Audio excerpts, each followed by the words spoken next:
Ivan Mel Gorbunov released the first tech poi video that I ever saw back in 2010. Red Pants was a revolutionary video for myself and the other artists in our community.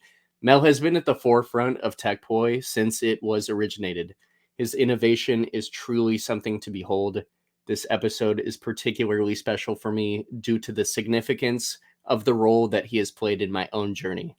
Enjoy the episode, my friends, and welcome to the Poidcast.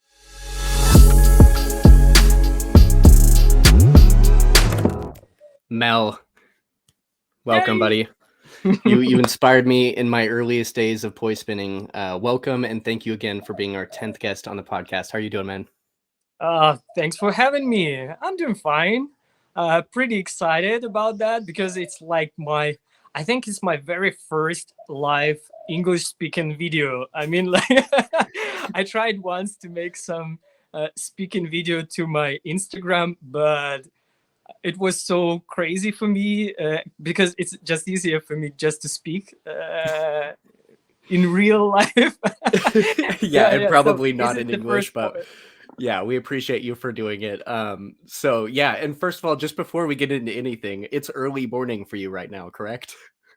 Not just really early morning. It's 11 a.m. For me, but yeah, for me it's an early morning.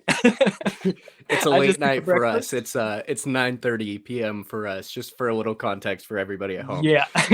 So, Mel, take us back to the very beginning. What year were you introduced to poi, and how did that happen? Oh my God. I think it was very first time I saw poi in between 2005 and 2006, somewhere here, and I started to spin it at May of 2006. Yeah, my good friend Fyodor Sharapov. It's so hard to pronounce it with an English pronunciation. Fyodor Sharapov. My good friend just showed me poi, and it was really interesting for me.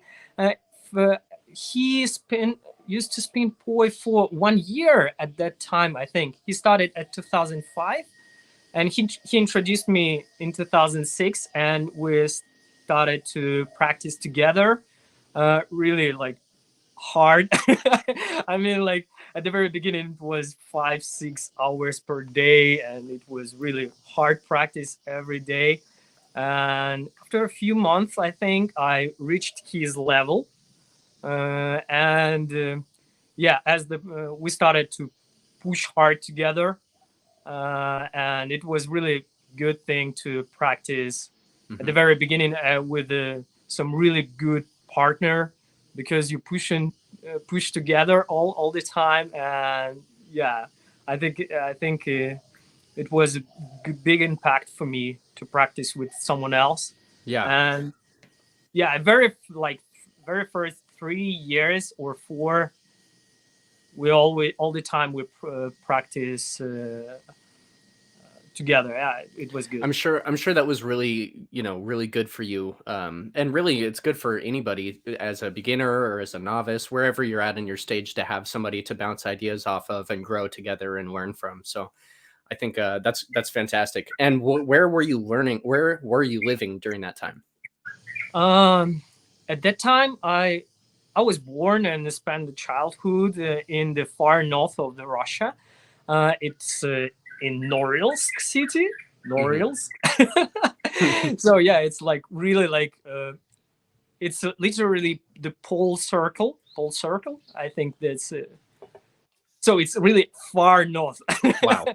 And then after I finished the school, I moved to St. Petersburg. It's like the second capital of Russia, I think. And yeah, I started to studied university, and the very first year I was introduced to poi.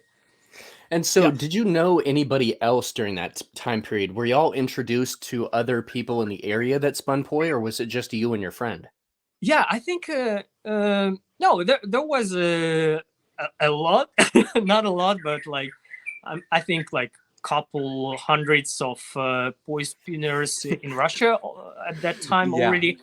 I think for all country, maybe less. So I think we were like the second wave, as I call it usually, of poi spinners in Russia. Not poi spinners, like flow artists, let's call it this way.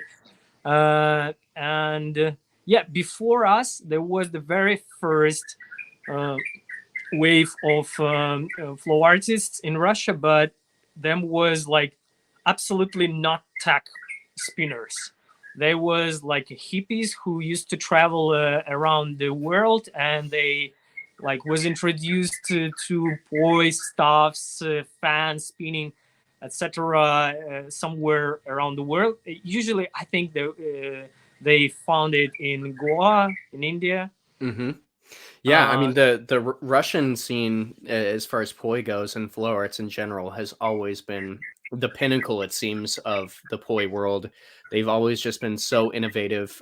So it's no surprise that you came out of Russia as well, because you were just innovating at such a hard level back then. There was not really a lot of people that were doing it like that. To be just 100% honest, I mean, y'all were really very unique during that time period. So I have who taught you how to fishtail in 2000? I don't know what 2009. Who taught you how to fishtail? Do you know what I'm talking about? I mean, like in the Red Pants video, there was a moment when I catch the ball with another side of the palm. Yeah. Yes. It was definitely like an idea of the fishtail on the poi, literally. But yeah, I'm used to practice with different props. I was pretty good contact stuffer at that time, and I'm also practiced with contact ball, with mostly contact ball stuff. That makes so much sense now. Now I just put two and two together, because your contact juggling is incredible. You're very known for your contact juggling, just one singular contact ball. So that makes a lot more sense that you'd be doing fishtails during that time. The idea was completely from contact stuff. In Red Pants, you also can see the matrix kind of move, and also Jesus move. There is like it's all contact stuff moves. I just it was good game for me to try to like take some tricks from another props and try to make it somehow make a parody or something to the poi. Yeah, that was interesting game. Wow. It's definitely like so much inspiration for me from different kind of props. So, and when we'll talk about Red Pants here in a moment or two, but prior to making Red Pants, you were in a group called Anti-Spinners. What was that group, and how did it help you along the way, like during that time period of your life? Yeah, that group, Anti-Spinners. Oh my God, never thought someone will ask me about that things. Anti-Spinners, it was just a name for me and my buddies. Yeah, we just like were the group of friends who used to spin poi and push hard the boundaries, of tech poi spinning. It was just like an interesting idea. When you do something and you are young, it feels like you need some bigger idea to like combine everything you do under some brand or something. So me, Fyodor, and our friends from Moscow, especially Boris Omelin. Yeah, we used to practice together, and we always inspired each other and push hard to be better, to find some more tricks, more concepts, and we very fast we figured out that we have a community in Russia, definitely, but at the very early years, there wasn't like a good tech poi spinning community inside. So usually, flow arts community, it was like people who just used to, spin 2-3 tricks with fire on the streets and something like that. And we felt like we were about another things. We are not about feeling fire and everything. We are about how you use the prop. And we just and it was a very cool idea for us. This name, anti-spinners, it was like it was about anti-spin move, anti-spin trick in poi, and also it was like anti-spinners, because we used to call in Russia like spinners. It's something like people who spin things. Like it was pre-flow art era. People didn't use flow art term for that, and so it was like we are against another community who used to. We was a part of a community anyway. It's like I see. It's like a double play. I see. Yes, no, that's awesome. It was like against of a crowd who used to just spin a couple of tricks. Wow. And under anti-spin logo, you can find the small letters. There is like not only weaves and butterflies. So anti-spinners, so it was like it was an idea of group of people who was about tech poi spinning. Not only poi spinning, also this group was not so small. It was like I don't know, like a few different guys released different videos under this brand, but in our opinion, it was the group of our friends that was like maybe 10 persons. So people who used to push boundaries of tech spinning. I think it's like that. So cool. Yeah. And it's no surprise that you had such a group of influence to propel you into what you became. That's not surprising to me at all. It makes a lot more sense now. So during that time when this group was forming and you were in your early days, was there anybody outside of Russia, maybe anybody that you had seen on the internet that inspired you, or was it just only your local crew that was? No, absolutely. We was very inspired about a lot of different poi spinners and staff spinners, anybody outside abroad. I wasn't like experienced user of the internet at that time, because in my hometown I had no internet. So very first time I was introduced to internet communication, it was 2005, but I didn't have my own PC. So my friend further was very experienced into these internet things.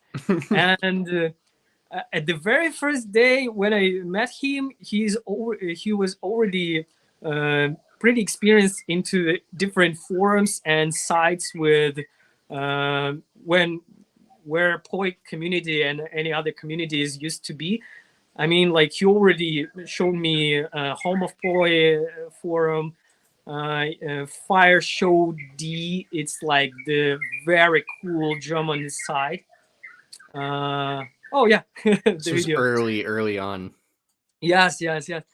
So it wasn't YouTube era. It was at that time. It was GIF era. We used to learn learn new tricks using GIF files. You didn't see that? Wow. It's like it's a legend. I mean, all the old school spinners in Russia remember the GIF era when we used to. I still have a lot of GIF files on my PC. It's like very first tricks that people used to share between each other on different sites. Wow. It was at Home of Poi. I'm not sure. Do Home of Poi was the forum for GIFs? But for example, like very first videos on Fire Show there, it was like the big archive of tricks, and this German site used to share different tricks from different poi spinners, and yeah. Wow. We was we used to see these GIF files, and we were very early of YouTube era. I mean, like, I think in 2006 we already was like digging hard all YouTube videos of different poi spinners, and yeah, it was a lot of different poi spinners. Let me highlight. You were at Let the. me highlight someone. Let me Yeah, just sure. like Yuta. The very first year is Yuta, Rob from Rob Blue Cat from UK, with spinach sessions. It was so cool. Also, Yeah, who is else? Yutas, yeah, play. Yes, it's a Bible. Let me speak about that a bit later. Oh, sorry, it's an early morning. I just forgot about everything. But yeah, I'm trying to now to remember all that. Oh, Chris Bailey from US. For now, it's not very popular. I'm not sure it's very known poi spinner now in US. But for us, he was a really good guy. He used to make some cool videos with reggae music, and he was interesting, especially at the very early years. Yeah, so a lot of poi spinners was inspired us, but I think the biggest impact at the very beginning for the whole Russian community, it was Yuta, and especially this video. This is the Bible. If you want to try to understand why Russians, Ukrainians, guys from Belarus spinning this way, because of this video. Wow. Yeah, definitely. It was so revolutionary cool. I mean, this video is so good about high-tech tricks at that time, and it was so balanced between aesthetic, how cool he looks like, the pose of his body, like the way he moves with poi. It's so like naturally, and right. how this synchronized with the music. It's still one of the best performances I ever saw. For now, I can see that he's not so clean. Such minor details, but for those of you who don't know at home and kind of weren't around during this time period, because Yuta is not a very, he is well known, but not in the way that he used to be.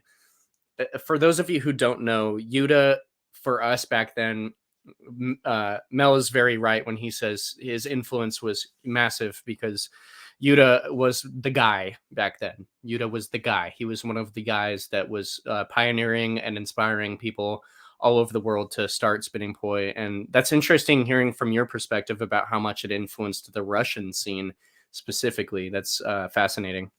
Yeah, this is the Bible. Absolutely. I think like Yuta was in my opinion, he was like the very first, not the first, but I mean, like his very, very early years tag poi spinners, exactly tag poi spinners, because he was that guy who started to push hard, creating new tricks, and especially the philosophy that we found in this video is the harmony between like complex tag tricks and cleanliness, polishing. Yeah.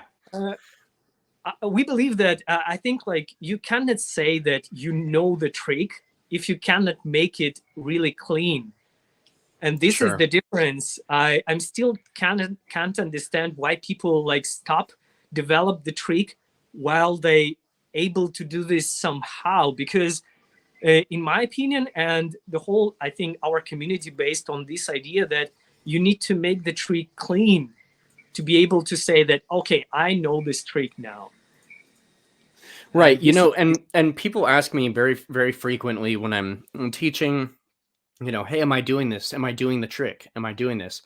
And I want to say, yes, you are doing it. But at the same time, there is so much more refinement to be done on the trick. There's no like clear indication of, oh, I'm doing it, aside from when you just know that you're hitting it very cleanly, So, but it's interesting. There's a kind of gray area between like, okay, they're doing it, but also, have you seen this person do that trick to the level of mastery? And Yuta he was just displaying expert level mastery during that time, which Absolutely. was very uncommon. Oh, actually, like the small detail, do you know about tribute to Yuta's video? Yes, I do. Yeah, once Yuta came to Russia, I don't remember the year. I think it was 2012 maybe, and people like guys from Russian community decided to make a gift to him, and we collect the collaboration video of tribute to this video. A lot of Russian poi spinners do the parts of this performance of Yuta. Wow. This is how big this video for Russian community. Extremely. Wow. Yeah, and I hope y'all are able to, at home watching this, just take this in for the time significance that this played. Yuta, I mean, in a lot of ways was pioneering and in then turn causing others to pioneer. So it had ripple effects internationally, which is just wild to think about. But let's talk about your inspirational video. Let's go all the way back. When I was 12 years old in July of 2010, my brother Sky and I watched a video called Mel Red Pants. This video is debatably one of the greatest tech poi videos ever released. And you had only been spinning poi for 4 years at this time. I have one serious question, Mel. Why the name Red Pants? That was also one more question that I didn't expect someone will ask me. It's the most stupid thing you can imagine. So as I said, it was not conceptual video. I'm a weird perfectionist. It's really hard for me to do anything because I'm trying to do everything like in the very best solution, and it's impossible. That's why I'm usually do not do anything. That's why I don't have a lot of videos, because it's hard for me to start anything. So every video I do, especially that times, it was like randomly, like, okay, let's do this today. Without any preparations.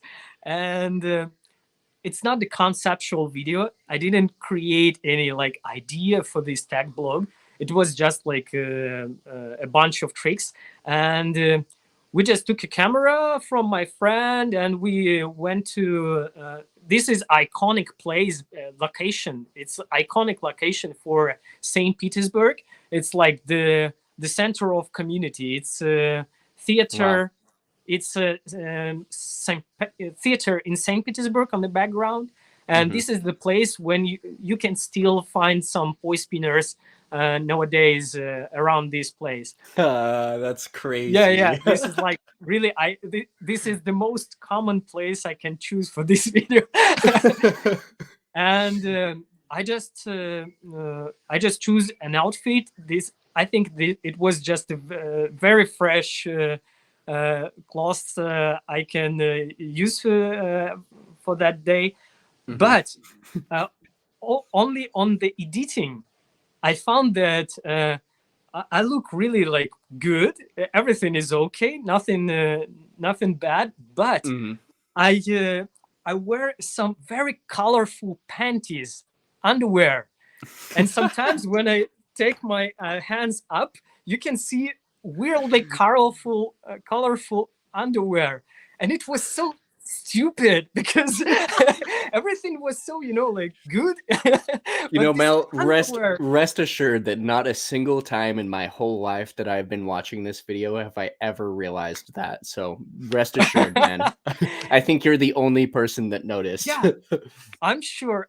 But yeah, and I didn't know English well at that time. I mean, like, I didn't have any practice, and I just, I don't know why, but I thought at that moment that pants, it's like panties. I thought it's underwear. Oh. So it's like, I'm not sure how to call it. I think panties. Yeah, panties is good name, like boxers. So yeah, boxers for men or underwear for men typically, and then underwear typically, or like panties typically for right. Let's call it red boxers. It was Wow. it was just a random name that I chose for this video because I didn't have any ideas. I need to, because people That- used to make names for the videos, you know, and Right. I like, okay, I need some name. That is so funny. And, you know, just on that note, you could not have understood had the significance that this would play in the community, in the poi community for many years to come. But did you have any idea how significant it would be to the poi community, like as big as it was, as much influence as it had? I was not sure. It was in my dreams, but I was not sure because, yeah, I already know that it should be a thing, but yeah, because in 2008, I think 2008, I released my very first tag blog. It's not available now on the YouTube because of the music, but I think I should do something with it.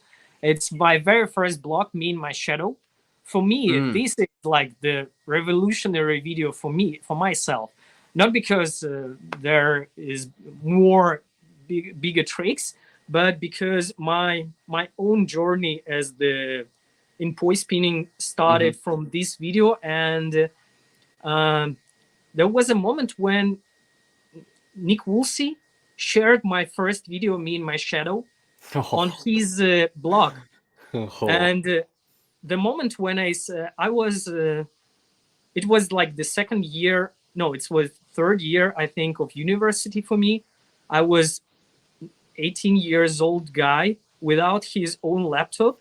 And I remember I sat in front of the screen of the PC of my neighbor, and I remember I see the blog of Nick Woolsey, and he shared my video with big letters under over it, like, this is the literary new level of technical poi spinning.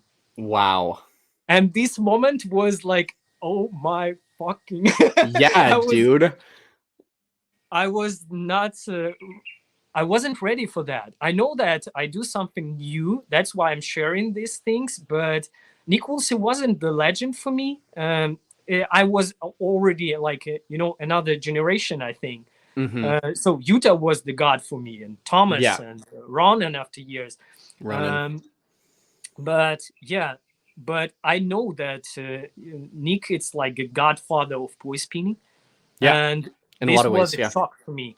So that's why I'm already know that, okay, I'm already like the world-class poi spinner. You were. Yeah, you absolutely were, man. And receiving that kind of praise from Nick during that time, I mean, Nick was at the forefront of a lot of things, and he laid his own groundwork. And for him to already be recognizing and welcoming the new wave of tech poi that was coming out, I mean, kudos to Nick and kudos to you. I mean, that was just a big moment for you in your life, and I'm sure that motivated you to keep going and keep pushing, and knowing that, hey, the work that I'm doing is important, and people are seeing this, and this is relevant. I remember my hands shaking. I'm still remember this moment. I'm still remember this moment. Like when you're so small on the side of the world, nobody knows you, nobody knows where you are and who you are, but someone said, like, okay, this is like the world level, like, you do something so big that some guy from Canada, who is like the one of the opinion leaders of the big worldwide community, just say that you are making like step making waves. Yes. So that's why when I release the Red Pants, I'm already know that, okay, I can make something as big. I thought. Yeah. But do you know like an interesting thing? I need to find it. The Me and My Shadow video was released not on YouTube because it was too big. I didn't make like very fast editing, and the very first tech blog was 10 minutes, I think, and YouTube didn't give a chance to share so big videos. Oh and my gosh. on the Dailymotion side. I need to find, maybe it's still there. Yeah, you really should. I mean, we would love to see it. I would love to see it. That's hilarious that you were so early in YouTube that you couldn't even post more than 10-minute videos. Holy, that just shows you how OG this man is. That's crazy. So Yeah. how long when you made it, we'll just go ahead and keep playing this video, but when Okay. did you start attending Flow Arts festivals? When was your first festival that you attended? Oh yeah, that was a deal. So I think it's already when I started to spin poi, it's already was the years where there is already some forums, already communities into the network. Oh, Firestart, it's like Fyodor Sharapov. I highlight him. Yeah, I made a shout out after in the finishing of the video. You want to let that very ending part play? That's okay. It's okay. It's okay. He'll let it play. But okay. Yeah. Continue. First Flow Arts festival. At 2006, 2007, I think there was already some internet community in Russia and in Ukraine. We used to be like one community. It's and yeah, there was already the big forum, Eastfire forum. I'm not sure. It was Ukrainian forum, but the whole community of Russia, Ukraine, and Belarus was there. And the very first festival that we visited, it was the Eastfire Festival in Ukraine, in Kharkiv city. And I'm not sure, maybe Kiev Fire Festival already was launched before, but the very first festival that I visited, it was the Eastfire Festival in Kharkiv. Yeah, very first festivals was in Ukrainian. It was in Ukraine.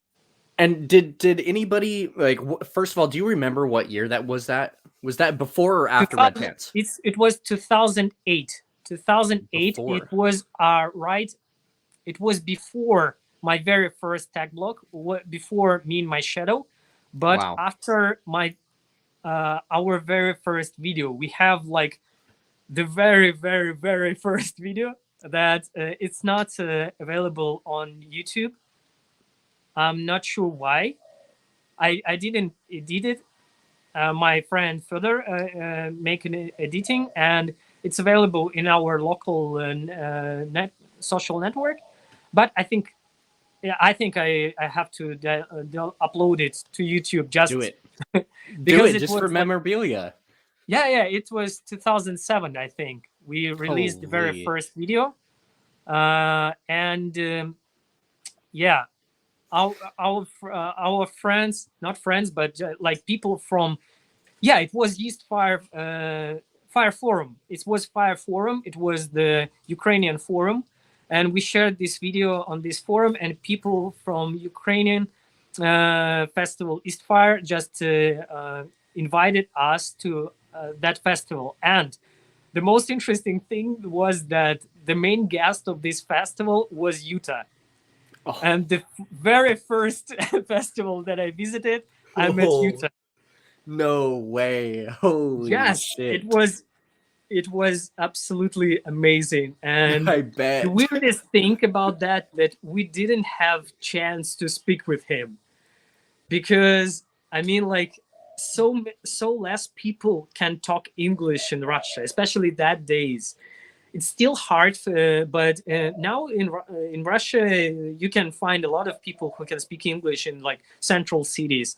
But that days, especially we were very young, just like after school, this 2 years after school, and we can't speak English. We didn't have any practice of that, so we can understand something, but we didn't have a chance to speak with him.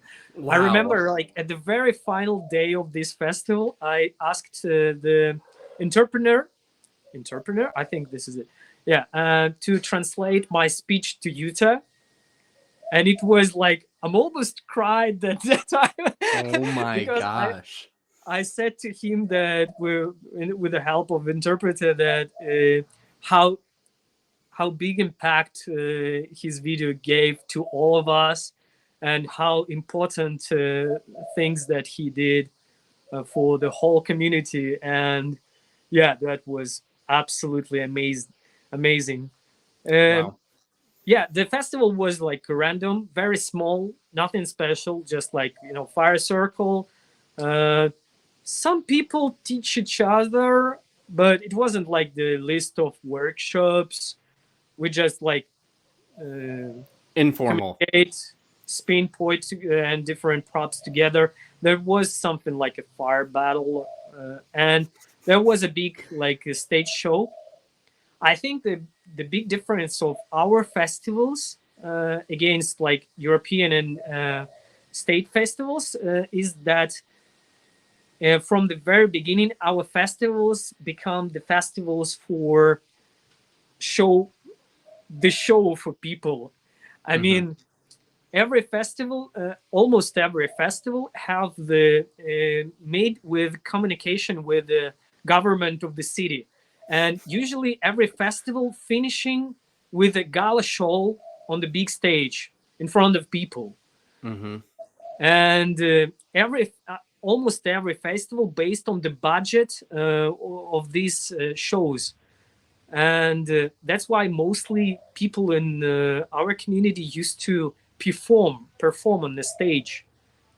So only at the very like last years we tried to change this pattern to say that okay, you don't need to perform to be a good voice spinner. It's Yeah. not like the same things. Yeah. Right. And I very much appreciate hearing that moment between you and Mel. I'm sure, I mean, that just, I can imagine what that meant to you during that period of your life, and you being an up and comer that was so fascinated by this and meeting one of your heroes.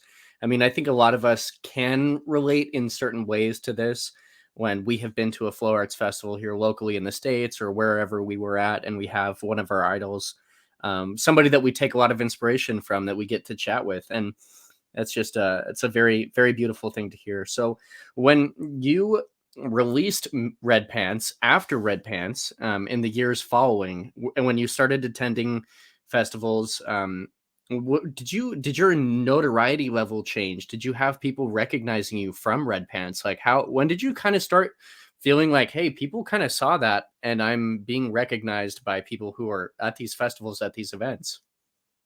Uh, it's it's a local thing. What I mean, like we have a local community, we have our own forums, our own like communities in social networks, and it was that thing from the very beginning, because not so many people able to read, write, and speak English. So we just like, I remember years when I need the translator to read comments in after under my videos on the Home of Boys forum, because I was not able to read it by myself. Wow. So, but in our own community, everything was already like developed. I mean, like a lot of people, we have a really big community because from the very beginning we've got the job from this, because in every city of Russia, in Ukraine, in Belarus, you can find 2-3 big crews collectives who do the fire show.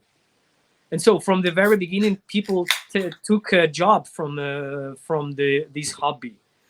That's why our community is really big. I think the whole our community is same big as the whole European community. I think so. I think that it's the same amount. That really would not surprise me, because again, Russia and Ukraine both have been at the forefront for as long as I can remember of tech poi. I just see incredible spinners coming out of Russia all the time since I've been involved in poi. So that does not surprise me. I don't think that's overestimating the scene in there. So and so we have a really like all news. Everybody know everyone around. So from the very beginning, the whole community know who we are, and we was like very known already at 2009. I think before Red Pants. Right. Red Pants video was like already like one more video from me. Sure. It wasn't like, oh, new guy. No, it's Right. I'm already was Right. known. That makes sense because everybody, like you said, you were already working with so many artists during that time. So that's not too surprising. Let's transition into a new topic. This is something that a lot of you might not know. Mel, you were on Ukraine's Got Talent in 2012. Talk a little bit about this experience. What inspired you to go on Ukraine's Got Talent, and how was the experience for you? We'll have Joey play some of the portion of this performance that you did, which again is just incredible. I absolutely love this performance. Yeah, that was super cool challenge for me. It was like a real adventure. I mean, sometimes I used to sometimes say yes in the very like strange moments when you're afraid of something and you think, oh my gosh, it's going to be so hard. I used to say, okay, yes, I agree. Let's do this, because like it's always like the most interesting parts, things in your life started with stupid idea. Let's do this.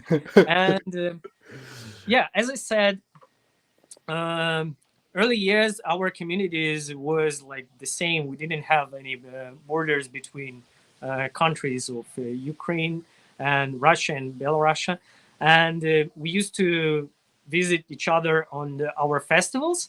And also I have half of my family in Ukraine, so I'm used to visit Ukraine like from the childhood. Mm-hmm. And there was it was a time of all these like talent shows was pretty popular everywhere, but I'm already was the performer. I'm used to work as the contact juggling performer. Mm-hmm. In my hometown. So yeah, I was. It was time when all this talent show was pretty popular everywhere, but in Russia they didn't have this like. We have this talent show, but it wasn't the part of this brand Got Talent. Right. It's right. like the worldwide brand, and this brand makes people who take these franchise. I'm not sure how to pronounce this word. So all Got Talent shows have the minimum level of quality. You cannot make it less cool as it should be. Right. And but in Russia there was a talent show, but less quality because it wasn't the Got Talent brand. Sure. And people from Russian show invited me once or twice, but it was a stupid idea for me because I do not like the television or everything. But once I've got some invite from there is always headhunters who are searching in networks for anybody who can make a show there, and some headhunters from Ukrainian Got Talent just found me, and I said yes because it's like another level of quality. Sure. And yeah, I so know it made sense for you. It made sense for you to go on. Yeah, it's like the journey that's worth it, So yeah, and I just make a small like trip to Kiev for this like the very first part. Yeah. I just make my casual show once. We got like the short poi. piece. We got the poi contact juggling, but the poi section was so clean. Oh my gosh, it was so clean. Yeah. So yeah, and then after that they invited me to the half finals, and yeah, there is like a very first tour and then half finals, and it was half finals, and I went to Kiev 3 weeks before this show, And in 3 weeks, with a group of decorators, group of costume artists, group of directors and sound engineers and everyone, we made this show. So it took 3 weeks, 3 weeks to make it from nothing. And Wow, 3 it weeks. 3 weeks. It was Oh, aggressively fast. I mean, like, oh, I was very afraid about my body because I've got injured my shoulder a couple of months before. Not a couple of, already half a, yeah. For now, I'm already injured about half a year. I've got some problems. I still don't know what is it, but anyway, I used to take these problems with both shoulders. It's some muscle or something, yeah. and I remember when like it was 2 weeks already, and I used to practice before the show like around 5 hours every day, because you need to compose the whole sequence, the whole routine. You need to clean it. You need to practice it hard to make Of it course. good, because this was like the life. This video that you see, it's like the second time I performed this show. It was Mhm. like the gala show of the whole season, but the very first time I did it, it was like the live performing. So you Oh, are on wow. the stage, and 7 cameras recording you in real time, and Oh you do the my, talk contact about juggling. stress, dude. My gosh, man. And it was like the most popular show at Ukrainian television that time. It was like millions people viewing you now. And my hands are Wow. shaking so hard. I remember I do some stalls on my uh, inner elbow like point, and I remember how my fingers shaking, and it was so hard. It was the most uh, I didn't afraid so much anymore in my life. I think it was the most nervous moment in the whole life. Especially because you're Still, young and this is the first like big moment that you've had. I mean, this is just the pinnacle of the work that you've put into up until that point in your life. This is a major moment. So yeah, and all yeah, eyes yeah. on you, thousands of people. I was already like pretty experienced performer. I'm used to perform on the big stages, on the festivals.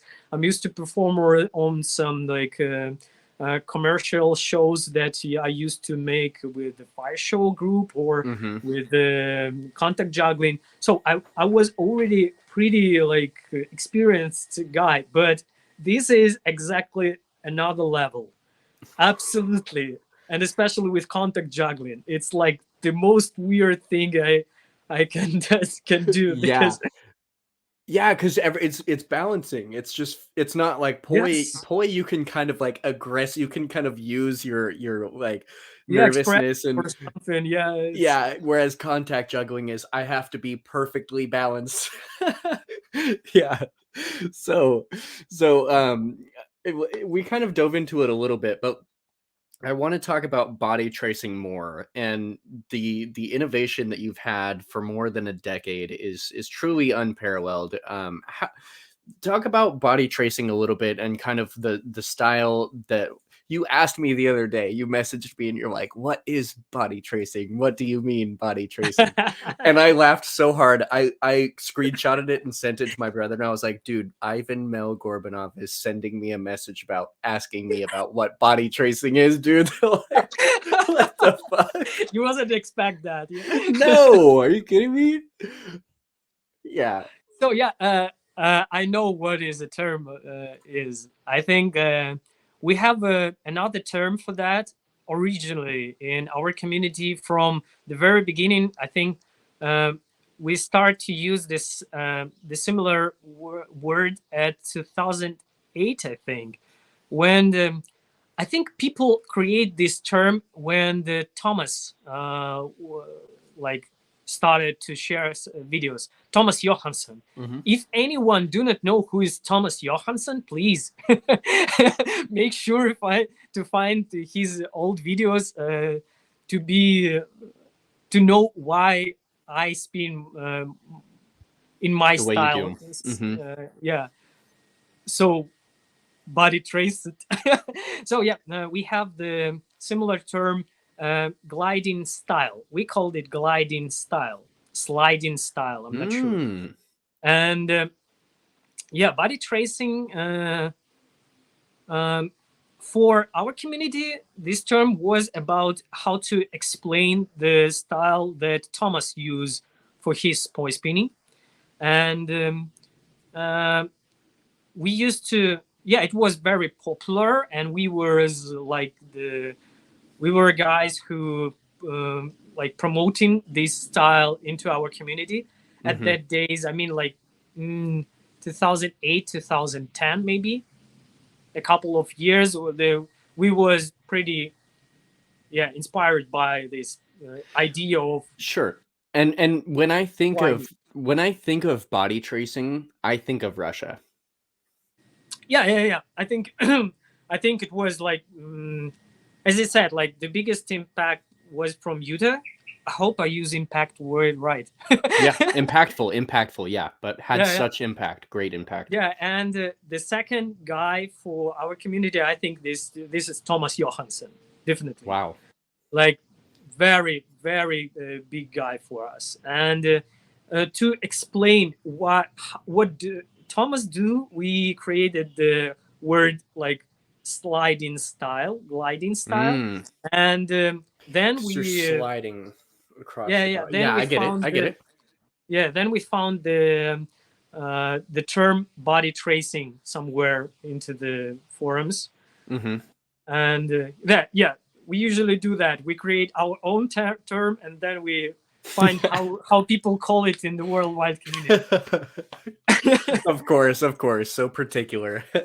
And so we was very inspired about that in early years, and I do a lot of workshops about body tracing tricks for our festivals, because we have a lot of festivals. I mean, like every summer I used to visit like I think 4 or 5 festivals in Ukraine, in Russia, and we was very inspired about that. But lately, some new things we found, and body tracing wasn't so big already for us. But anyway, the big sign, the big you can see the body tracing is really important for the whole community, I think. I mean, everyone who you can find who spins for poi from Russia, Ukraine, or Belarus, you can find a lot of body tracing signs into that. Yeah, absolutely. And this is a video. I don't even know what year this was posted. I think it's old. But I want Joey to play it. This is. I have so many questions. First of all, how much of this was choreographed? Nothing. It was all freestyle. I mean, to be honest, I never made any like routine for my solo acts. The one and only routine that I made was created for the Ukrainian Got Talent show. Wow. This is the part was choreographed. I mean, all my other solo performances, it's only the freestyle. But it's the most scariest thing for me. I'm nervous so much every time I do that. Because I do not know how it should be. It's always a random thing. I never know how good or bad my performance will be. And so it's always a random thing. And this was a beautiful one. Yeah, I was lucky enough. To have a good mood, good, atmosphere around myself. And I think like a half an hour before the show, I chose the track. Oh my gosh. But I know this track very much. And this is like the kind of, iconic track for myself Uh-huh. because it's the track. It's a song from Spawn. Should I pronounce Spawn soundtrack? I'm not even sure. The comics. S Oh, S got P you. W A N. Got you. No. Got you. I Yeah. understand. Wow. That's so funny. Yeah, it's the soundtrack from the Spawn movie. You cannot watch the movie. Just listen for the soundtrack. For me, Okay. it's like the library of the most the coolest track I ever heard, and I found this soundtrack in the very early childhood, and it's still like the fundamental thing for all my musical taste. And so this track I known for 7 years at that days already. I think Right. around 7 years.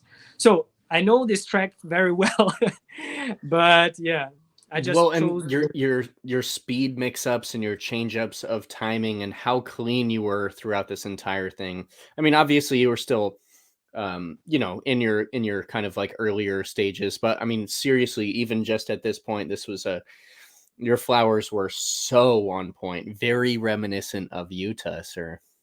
Yeah, absolutely. And I think I want to shout out again to Fedor Sharapov, my friend, because he was like the guy who was so serious about all that things, about how clean you are, how good you are in the very small details, and it was very, like hard about that. I mean, like sometimes he can say, "Oh, this is shit. Your flower is shit. It's not good enough." I You can still see, do that to Joey. I still do yeah, that. I still do that. And I'm very much of a stickler. Like, I encourage my friends and I want my friends to do better and I'm happy for them for improving. But at the same time, I will tell Joey, and because we've been friends for so long that I feel open enough and I feel comfortable enough telling him, hey, you need to fix this. This looks bad. You need to fix this. This doesn't look good. So I think it's really good to have somebody to be there to push you and to say, not only be like, yes, that's great, but also what could be better about it. So you giving kudos to your friend about him pushing you in that way, it reinforces my disdain for Joey's sloppy poi flowers. yeah. We was too serious about that. We joked a lot about the things that motivated us at that times, and we joked that we were young and angry. Because yeah, it was like that very first date, days, not days, I think years. It was very competitive thing for us. Every time we saw any other person in the internet who was better than we are, it was like, fuck, we're gonna do better. We're gonna kick his ass, and we will be better than him. We will be cleaner than Yo, him. And it I was, love it. I love it. Like, because it's a yes, different and it was approach, so man. cool about that. We was so hard, and it's not clean enough. We're gonna be cleaner, and yeah. But no, after years, everyone said that now, especially after all these things in States, in Russia, we also our community also discuss a lot the thing that we are very toxic. I mean, our community is used to be toxic because early years it was absolutely normal if you share some videos with not so clean tricks. Everyone will say to you that, oh shit, that's not good enough. Like, why are you sharing this? Yeah, but I mean, I can understand how that would be a toxic environment, but at the same time, I would almost like to grow up and experience something like that when Yeah, we were pushing each other and you're the want to be better and the want to be clean and yeah. I I still mean think, it made y'all so just like that does not surprise me because just seeing the expertise come out of Russia, I mean that's just not surprising to me that to hear that y'all are just super perfectionists about things and wanted things to be done exactly correct. Yeah, I think like this competition, especially at the very beginning, especially when you are young, is a pretty important thing. I mean, like I'm still trying to realize how to keep this balance between being like I'm sorry, I do not know a lot of words about these things. People used to It's get okay. very sensitive when you talk about these things, but yeah, I'm sorry if I will use not right word. I do not know this in English. Show him But some grace. yeah, we used to. I'm trying to find for myself the answer how to keep this balance between being supportive and being like good, Critical, push critical. people, being Yeah. critical. Yeah, because it's still strange for me why I should support people who used to share videos with bad performance of tricks, especially if it's not the very first video of him. If I know that this person like spins Poi for a couple of years, I know that it should be better than this. And I'm used to say nothing actually, mostly. I'm not this like guy who's saying like, "Oh, this is shit." I'm used to say nothing mostly. Okay, people if people want to share these videos, it's okay. Maybe someone else will be impressed because of these videos, but yeah, I think that people needs also critics same way that when they need the support. So you need I totally to agree. keep the balance, and yeah, I'm still trying to find an answer because I know that I can't be so good poi spinner if I was not born into this competitive uh, atmosphere Sure. around at the very Yeah. beginning. But it was good competition anyway. It was good competition. I was inside the community. I had a lot of friends who spins poi with me, who used to spin poi with me at that days, and we just we was in a competition between each other. We was Sure. in a competition between uh, us and someone else in the internet. But it was never that, oh, I hate you because of this. Sure. Of It was course. like, God, I want to be like you. It was like Yeah. that. Yeah. Yeah. It was jealousy. Yeah. Jealousy? Yeah. Yeah. Totally. Yeah. It was jealousy, but in a good way. Because after years, we become really good friends with a lot of people that was in a competition with. I mean, for example, very first videos of Rustaxel. Do you know Rustaxel?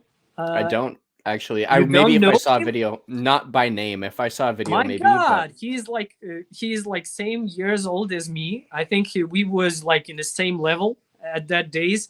Rustaxel, you can find Rustaxel, Poi in the Park. It's like the legendary video of him. It's like the biggest library of pendulum variations of all the time. It's still so cool. It's 10 minutes of very cool pendulums. And yeah, very first videos of Rustaxel was like, I was angry about that. I said like, fuck, he's so good. that He's is so good. so I need to funny be to better than hear. him. Okay, the Why he's secrets behind these Russian spinners just being spawned out of nowhere and just having incredible styles. They're starting to come together, and that like because the community in yeah. the US, for as great and special as we are just in our own ways, a lot of the times, we're more about the expressive, like the doing it for the feeling that it gives us and doing it for the yeah, really so just more out of like a meditation type thing, and it's interesting to see different approaches and the way that they've manifested on a international level, because the Russians growing up, I mean, even still to this day, I see people that have only been spinning poi for a few years that come out of Russia, and I'm just blown away. I mean, by the creativity and the mastery of behind what they're doing. So you're giving me some serious insights here on on why, and that makes Yeah, so much it's more sense. definitely not everyone in our community is like thinks the same as we are thought that days. But uh, yeah, in my opinion, we just like show people how we think it have to be at the very beginning, and the very starting, level that you can see in front of you was very high from the very beginning. I mean, like the basics, basic tricks in Russia, it's not the same as basic trick anywhere else.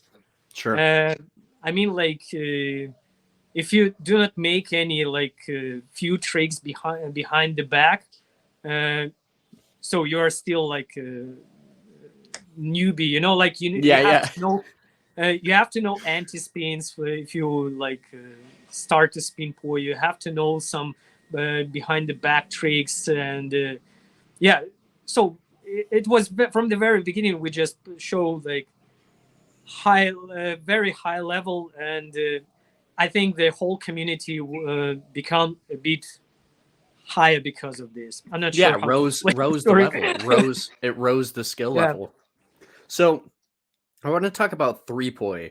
You have been releasing 2-poi videos for a long time, and a lot of people don't know how good you are with 3-poi. So when did you start with playing with 3-poi? And do you enjoy 3-poi? Do you enjoy juggling poi as much as you enjoy spinning 2-poi? I kind of know the answer to this question already, but I'm curious as to your opinion. To be honest, from the very beginning, I'm not very good in 3-poi. It's not right. Exactly. It's not because I'm shy or something. No, I'm bad in 3-poi. Especially he's not bullshit. Pull up a 3-poi video of him. Damn it. Please, Joey. All right, continue, Mel.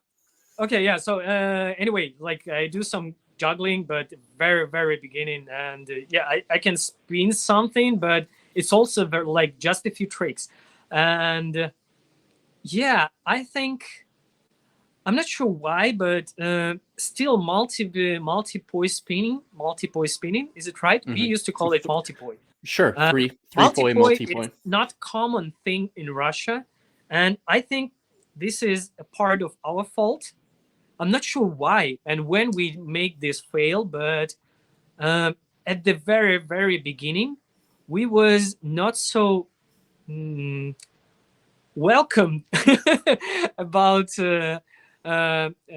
multi-poi, just because we was into this 2-poi race at that days, mm-hmm. and it was something like, we still didn't finish this race, why start another one? Right. And a lot of people still feel like that, and I think those feelings are valid, and that does make a lot of sense, to because I've talked about this. Y'all are gonna listeners of the podcast that hear me throughout these episodes, you're gonna hear me repeat myself a few times, but I do it because we have new guests on. But myself, I was very critical of 3-poi because it was very much in its infancy and people were not doing it at the level that people were doing 2-poi naturally. But it's not surprising to me that Russia and the Russian scene back then was kind of like, nah, like we'll just keep pushing this, because it was not, 3-poi wasn't very good back then, and it's not surprising to me.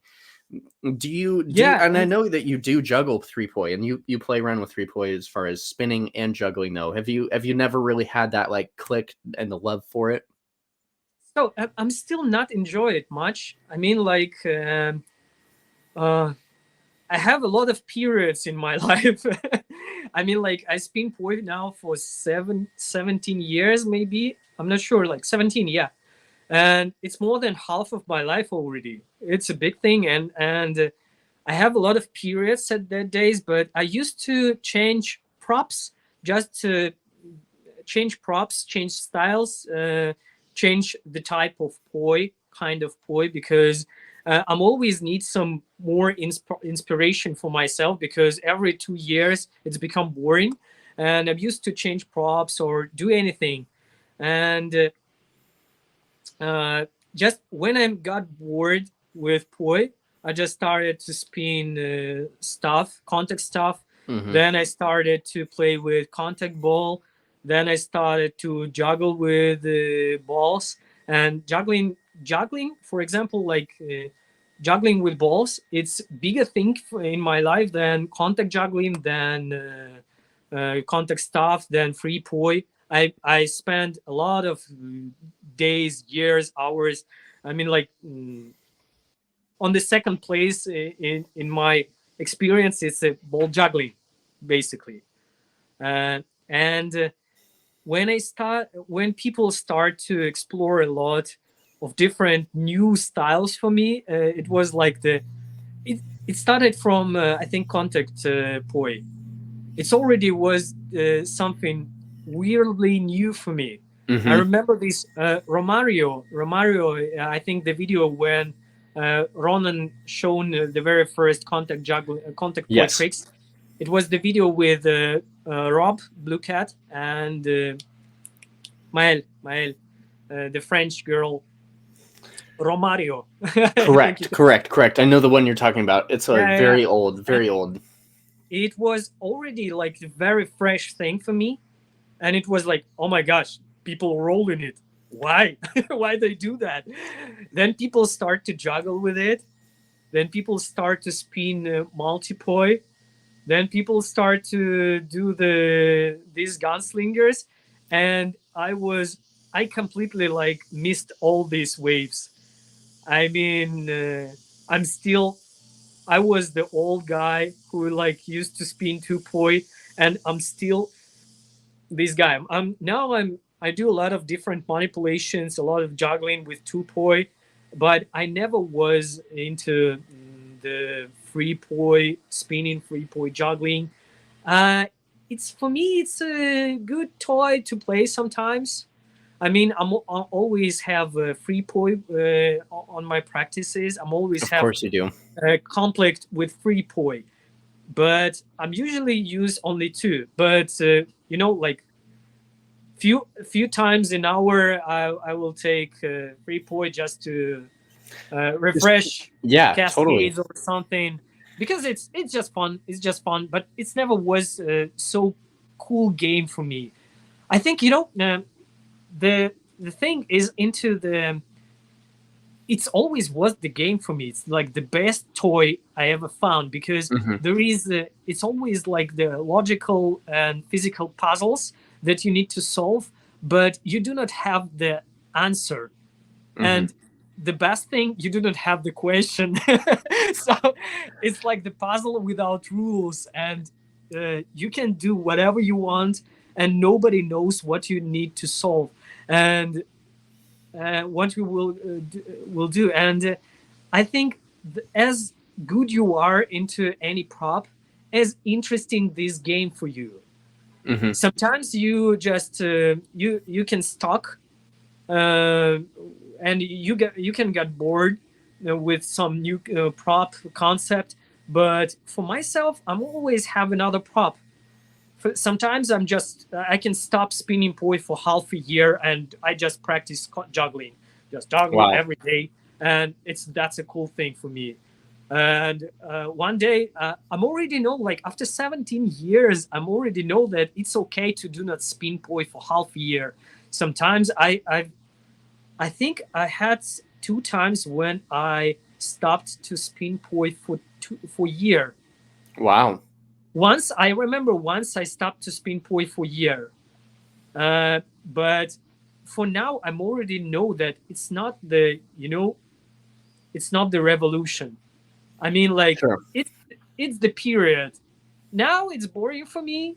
I will do something else. Then later I will go back for this, and it's okay for me. I can say to you like, okay, like these 2 years, it's already one more active period for me.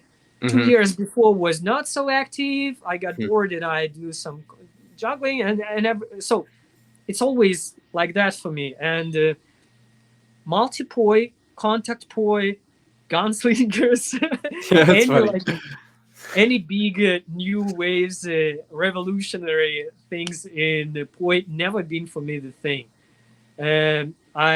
It's just like another toy to play with, but I never was serious about that. Well, and you're very true to what you enjoy and the concepts that you like, and I think it dates back to when you started, during the time period that you did, and what you were focusing on, and what you find to be interesting with 2-poi. So I love to hear about how you've had such longevity and inspiration throughout the years. So let's get back to, I know you had more to say about body tracing and what that means to you. I want you to continue to expand on that because I know this is very integral to your journey as an artist and your style as a whole. Yeah. Last years, I mean, like, I'm always was very curious about all the deep logic of poi spinning. I mean, from the very beginning, I think at 2009, I'm already like started to explore all the math behind the flowers topic. Yeah, I used to draw some shams into my notebooks, like trying to find the theoretical background behind the things we do in practice. And I think last 5 years, I digged hard the topic of body tracing tricks, especially Cosmo meltdowns. And it was very, very interesting for me. And I found a very bigger thing behind the thing that we know as the body tracing, especially when I understood that usually people understand the body tracing as the style. I mean, that's why I ask you about how in your what you think what is the body tracing in your opinion, because people I think about body tracing as a style. That's mean that body tracing do not have its own tricks. It's body tracing stylize the tricks from another families or something. For example, you can make the weave move, but you can make the gliding weave. You can make the weave into the body tracing way. Mm-hmm. People used to think about body tracing is like when you spin poi, but you touch yourself. yeah, totally. But you slide in across your surface of your body during this poi spinning, and it's very, very easy way how you can understand the body tracing. If you will dig deeper, you will understand that not so many tricks can be stylized this way. You cannot do a lot of tricks if you touch your skin with hands. It's hard to do, and it's like very few tricks. But if you will try to explore other deeper, you will find that the body tracing as beautiful as longer the trajectories of these slides. And later you start to explore all surfaces behind the back, around the head, and everywhere. And it's not about slide as the concept, because you cannot do these things without slides. I mean, you cannot make something behind the head if you will not be really close to your skin. Right. So the sliding move is it's how it looks like, but it's not the idea of this. For now, for me, body tracing is biomechanical thing. Mm-hmm. I mean, I'm exploring how and what I can do in the very critical positions of my hands. How I can and what can I do into these positions, like that positions, and it's the puzzle with my body, and I cannot do this without body tracing looking. I mean, right. It's just the only way it can looks like, but I'm do not make sliding show. I'm exploring the mechanicals of the body, and for now I'm already 2 years working hard, especially last years. For real, I'm working hard, inventing my big theory, a big theoretical work about body tracing, and I hope this year or at the very beginning of the next year I will share it with the video or something. It's going to be like the series of the video, and you will see how deep is the body tracing is from my Ooh, point of view. I'm It's excited. I'm excited. You're teasing me here. it's Yeah, yeah, I'm very excited for that. it's thousands of tricks, and it's all like systemized around the mechanical possibilities of our body. Wow. It's like the how fundamental thing. It's biomechanicals, and you can create a lot of tricks using these abilities of your Framework. body. It's a framework. Wow, Yeah, it's a I'm framework. very excited for that. That's why when people usually say, "Oh, you do body tracers," and it's so strange for me. Of course, I do body tracing, but people thinks about that in a very as something simple. Oh, you just like slide with your hands. No, gosh, I'm not just Yeah, slide with my hands. Yeah, that sorry, is sorry great. for that. I'm just very No, serious no, about that, and it's I really appreciated that, and I this is what the podcast is for. I was very curious to hear your take on everything body tracers. So we cannot wait for the video that is being teased here. So I do want to transition into a new topic. Let's talk about when you're teaching classes. What do you want your students to walk away with? What do you want them to step away from the class and feel or think about from the lesson? What do you try to give people, your students? I'm still, in my opinion, still very newbie into the teaching, because for years, I used to do some just workshops on the festivals, and it's not the way you teach people. It's the moment when you inspire people, when you share some good thoughts, but it's not teaching. Only like last 3 years, I started to teach people in like Wow. and yeah, I do this, but I do this like really stable. I mean, like, yeah, 3 years. Every Sunday, I have some online groups. I know Um, you do. Yeah, that's great. That's awesome. it's also, And you really need to be doing teaching. And you say that you're a new teacher, but I mean, you have so much knowledge. So I yes, just yes, I have so many knowledge, but I do not have the framework how to share, how to put this knowledge into the any other brain. I mean, like, yeah, I'm still newbie into this, but same time when I started to work with my theory about body tracing things, same time I started to teach people, and I'm from the very beginning, was concentrated on the details, how people work with the space around the body, especially into like very like strange Mhm, positions, because mhm. I believe that behind the back things not work as hard. It's not as hard as people think, for example, because I think it's not just um, people do not use to spin poi behind the back so much as they spin poi in front of them. Right. So I'm trying to uh, uh, I'm concentrated on the small details, how people work with positions of them hands. I'm trying to. I'm very serious about positions of elbows, about how hand work in the very strange things, and I'm working with the. I'm usually teach people very basic concepts, but I'm like go back from the very fundamental things, and I rebuild it for people, because people mostly have big mistakes at the very beginning. Mhm.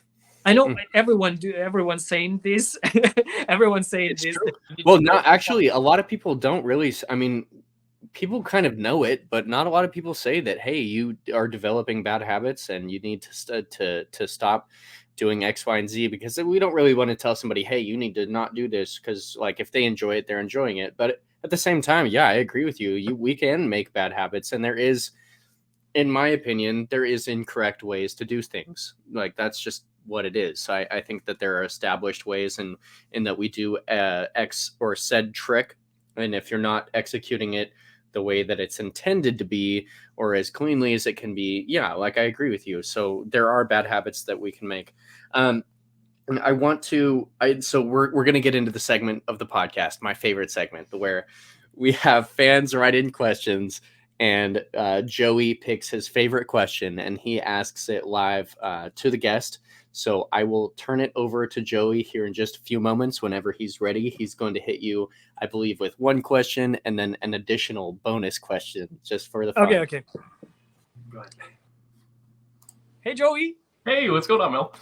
So for the first time, we have two questions. So the first one is a pretty funny one, and the second one's a little bit more serious. So Patrick and I will ask this one. So this one's from Bo Juggler. He asked, "Would you be my poi daddy?"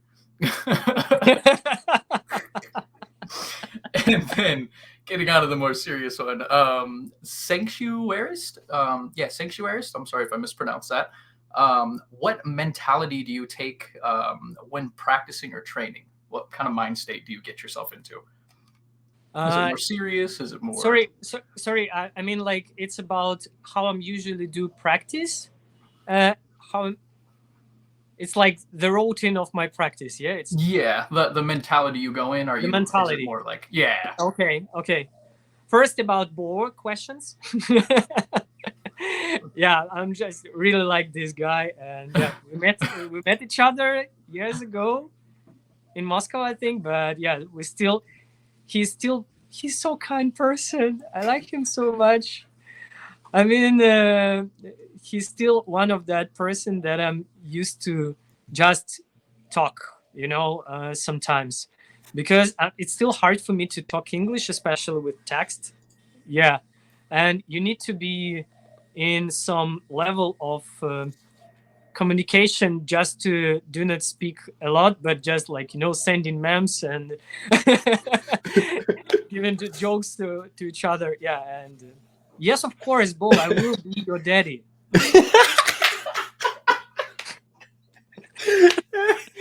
Honey, of course I will. I'm so fucking happy. Okay, that was great. Oh god. So about my mentality, oh my gosh. As I say, so I'm. For example, I saw that podcast of. Wait a second. I saw that podcast of Bo that you recorded, and he said that you have to be serious with the shadow of your practice. So, give me the second, yeah.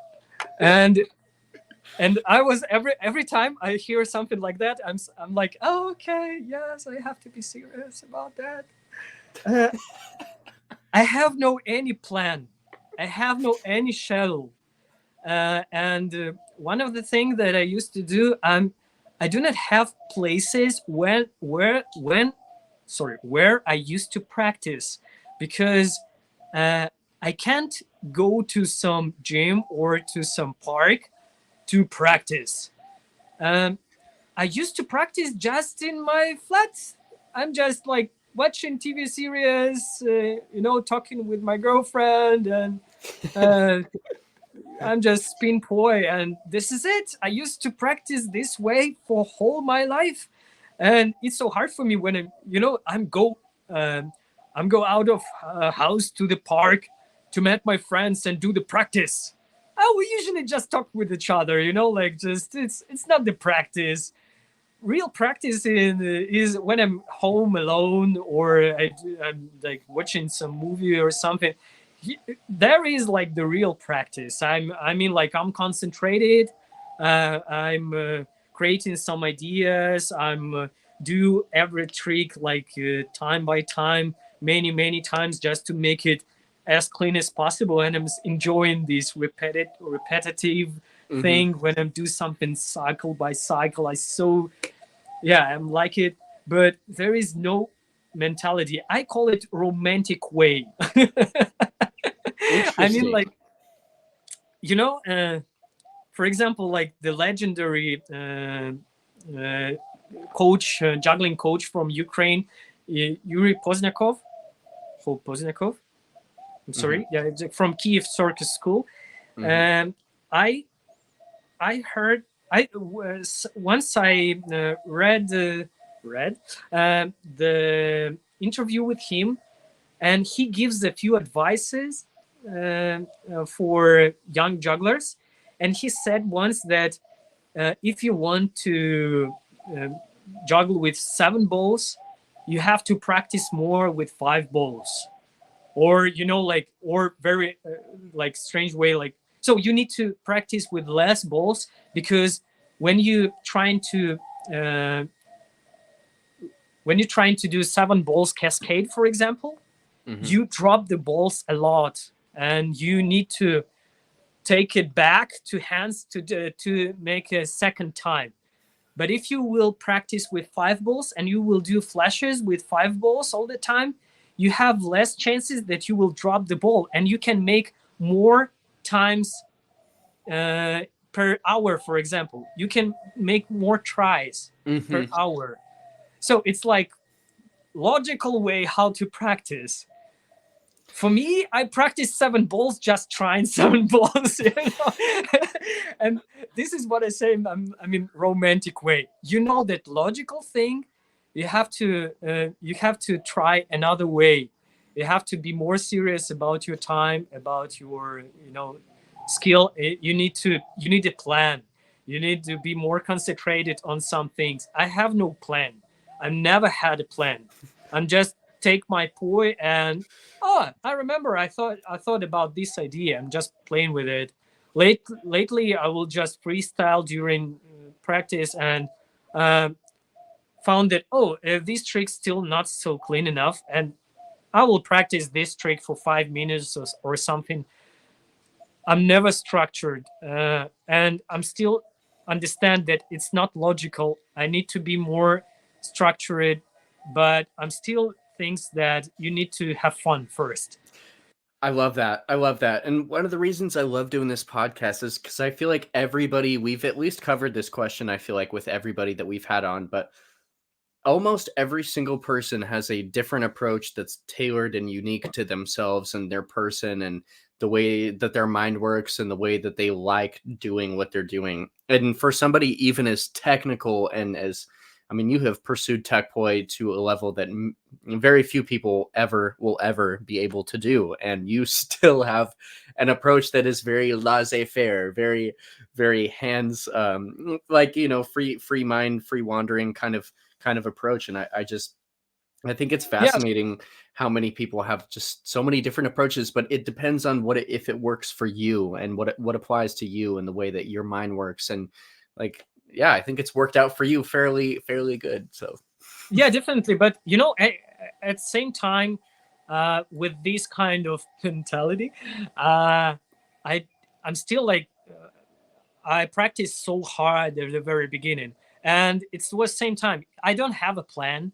I don't have a structured schedule of what I'm going to practice, but anyway, I practiced for 5-6 hours per day, and I always wanted to be better than I am yesterday. I wanted to be better than everyone else around, and still for now, if I create some interesting trick, first thing I want to do is share with it. Oh gosh, I'm sending this for my friends to the chat or something. Look at this shit. It's so cool. Yeah. And this feeling when you sharing with someone else and they say oh my god, that's cool, and it's still so good for me. I think in some opinions it's egocentric or something, but I'm still very I want to be known, and I want people to say, oh, the thing that you do is very good. And I said yes. Goal accomplished. The mission has been accomplished a long time ago. You have been prestiging your level of amazing but it's people. never enough. It's never enough. I'm still very shy. Sometimes I'm still it's not shyness. I think it's perfectionism. In my opinion, and I have to be better than I am. And when I'm sharing some new video in Instagram and it's not good enough, then I think I'm still watching looking for comments like Yeah. how people think about that. And I'm still read every fucking comment. I'm so stupid. I'm still into this race. I'm still trying to be good for people, and yeah, but I'm Dude, enjoying it anyway. the I'm enjoying the longevity that you have had, and I just love hearing your perspective so much, because what drives you nowadays was very similar to what drives you a long time ago. And just to hear you still in the mindset of like, I want to be the best, and I don't think there's any, how can you say that's a bad thing? I mean, this man's just pushing himself to be better than he was the day before. And I think so much, like, I can But relate to that so heavily. And I think a lot of us that are very well advanced into our careers, we're the hardest on ourselves as out of anybody. I feel that way about myself on the daily. I feel like, yeah, I can do these cool things, but you know, I could be doing all these more things, and it's, you're right, it is never enough. It's always an addiction. Like you learn one thing and you're happy with it, and then what's next? What's next? What's yeah, next? So, it's an addiction. It's an addiction. Anyway, it's not okay. It's not okay. It's not okay for everyone. I mean, like, I remember very first top 10 poi spinners that Drax did years ago, and I remember like the comment of Ronan under this video. Someone he was in the top 10. Ronan was in the very first top 10 of poi spinners, and Ronan said in comments like, "Wow, I didn't thought I'm still into this race." And this is it. Ronan already like calmed down years ago, and he is still playing poi. He's still teaching, but he's already don't give a fuck what people thinks yeah, about him. He's just do his own thing, but I'm still like into this race, and I think it's a problem. It's my problem, definitely. Shame on me. Yeah, I'm still trying to.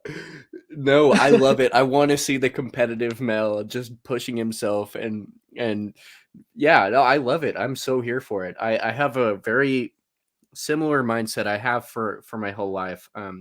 Of course, we all do it because we love it, or most of us do it because we love it.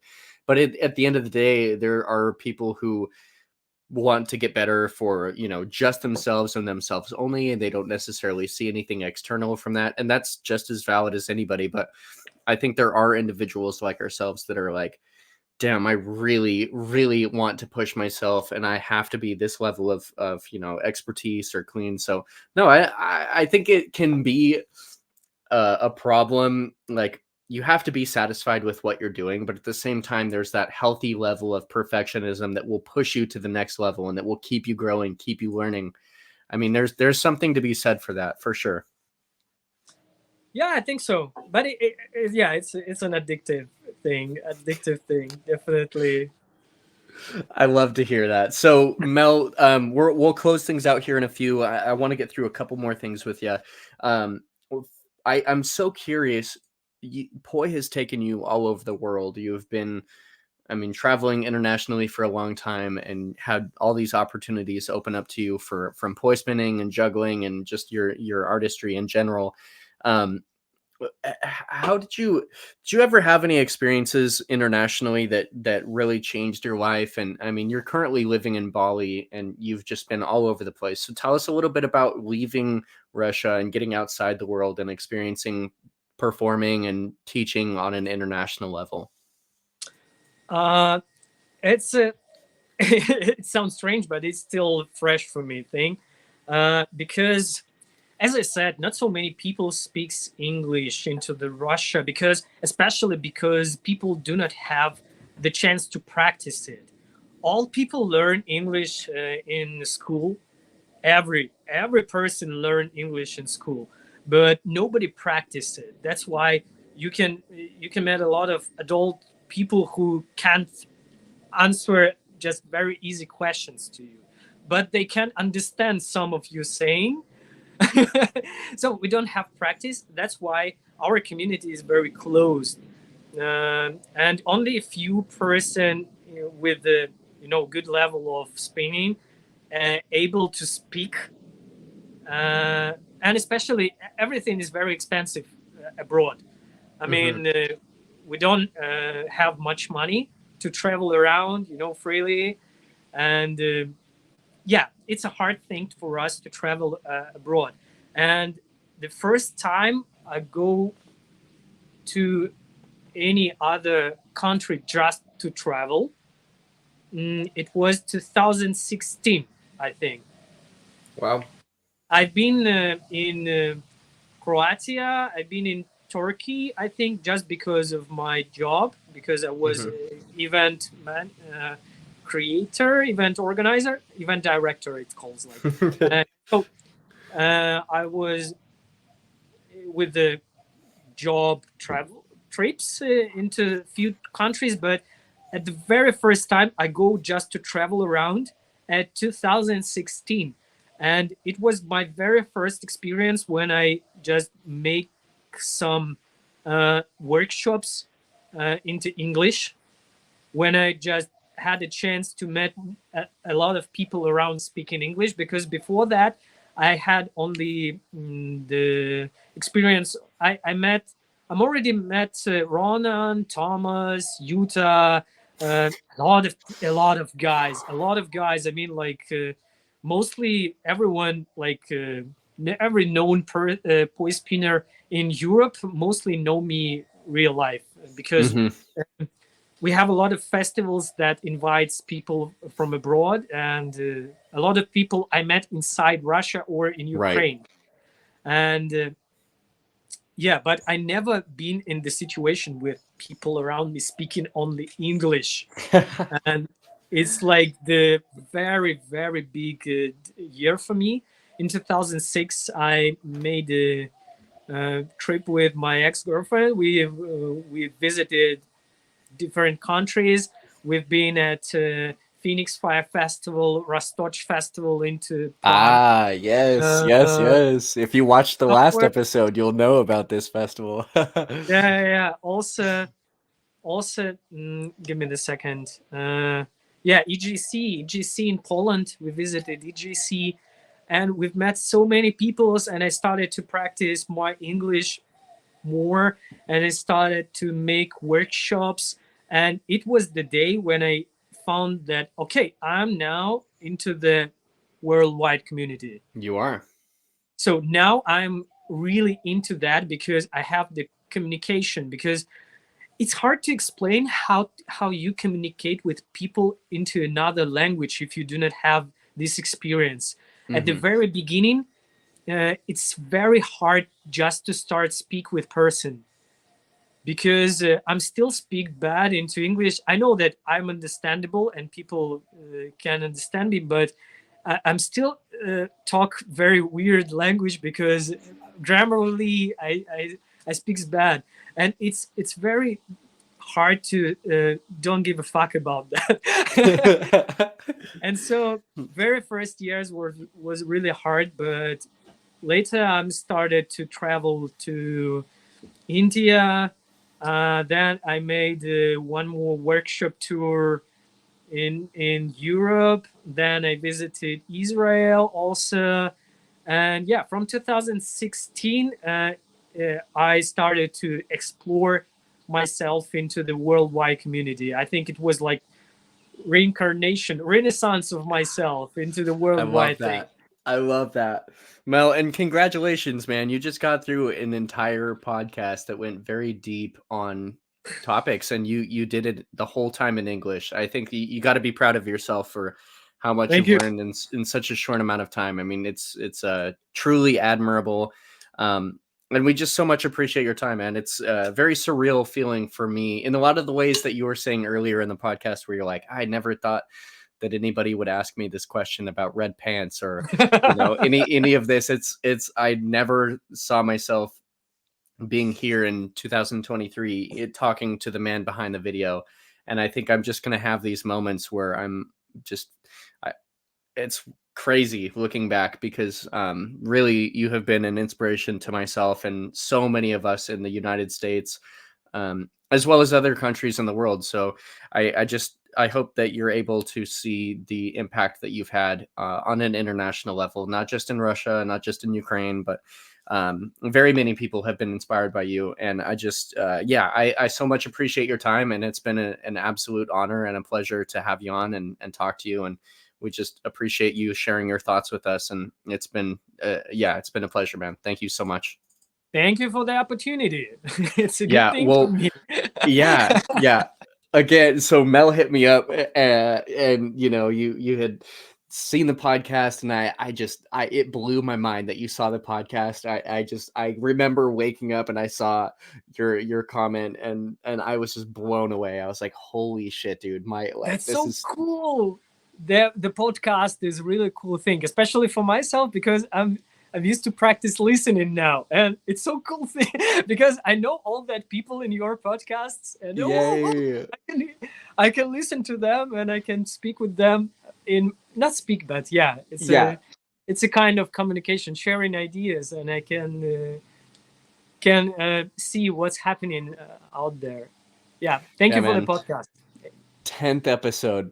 I'm very glad to contribute, and just to know that people like you are out there and that enjoy hearing the podcast and like hearing from individuals and the seriously incredible, talented artists that we've had on so far. So we'll go ahead and close it out, but hopefully y'all know where to find this man. We're going to link all his socials in the under this video and everything on Instagram, YouTube. So you'll know where to find him, and thank Mel for this episode. Thank him for, just coming on and sharing his thoughts, and we'll go ahead and close it out, man. Thank you so much. I appreciate it. It's been an awesome episode. Thank you. Bye.